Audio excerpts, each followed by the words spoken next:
warahmatullahi wabarakatuh. Kami di sini akan mewawancarai Ibu Asmawati seputar tentang makanan khas Komering yaitu lakso. Baiklah, saya akan mengajukan pertanyaan yang pertama.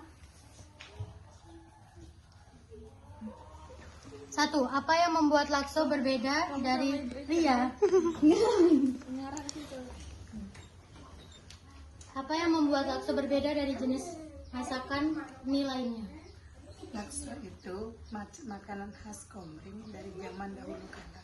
Lakso itu berkaitan dengan bumbunya, dengan dikasih bumbu itu apa namanya, temu kunci, terus bahan-bahan tanah semuanya masuk dengan ciri khas makanannya karena bumbunya itu berbeda, makanya terbuatlah jenis makanan yang lakso namanya kuah lakso itu dari ikan yaitu ikan gabus ataupun dengan ikan nila yang gede itu.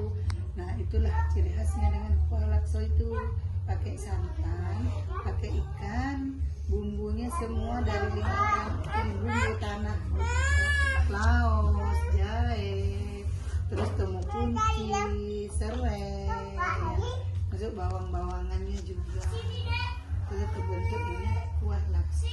Bahan-bahannya lakso itu terbuat dari tepung beras.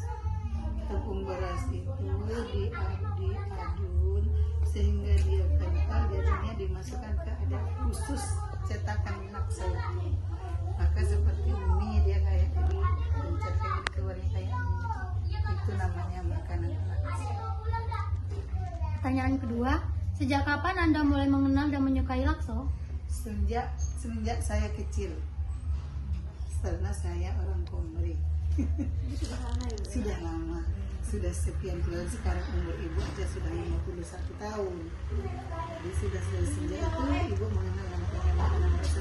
Itu kelebihan saya sekeluarga. Baiklah, saya akan mengajukan pertanyaan ketiga. Apa bahan utama yang digunakan dalam pembuatan lakso? Tepung beras, ya. Yang cukup dengan tepung beras ya. Kalau mereka biasanya kasih garam sedikit, nanti kita kasih kapur sirih sedikit, nanti dia akan dengan air panas. Itu bahan utama bahan lakso. Kalau kuahnya itu terdiri dengan satu bahan pokok utamanya santan kelapa itu dengan bumbunya, ya bumbunya ciri khas itu, ciri khasnya semua bumbu tanah yang masuk. Misalnya laos, serai, terus apa namanya, temu kunci. Kalau nggak ada temu kunci bukan bahan lakso namanya. Nah, terutama yang untuk biaran ikan gabus atau ikan ya apa saja ikannya, yang penting termasuk selera masing-masing. Nomor 4, bagaimana proses pembuatan kuah lakso yang khas? Kuah lakso itu santannya diperas, terus dipanasin. Nah, kita sudah digiling ya sama ikannya. Setelah mendidih air santan itu, kita baru masukkan bumbunya. Cuman itu. Oke, aku akan menanyakan pertanyaan yang kelima.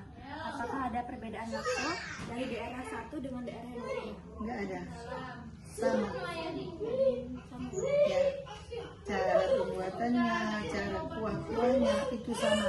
Walaupun dia memang asli Komering itu tetap sama walaupun di mana. Daerah Butung, daerah Kertanegara, daerah mana, yang namanya orang Komering sama.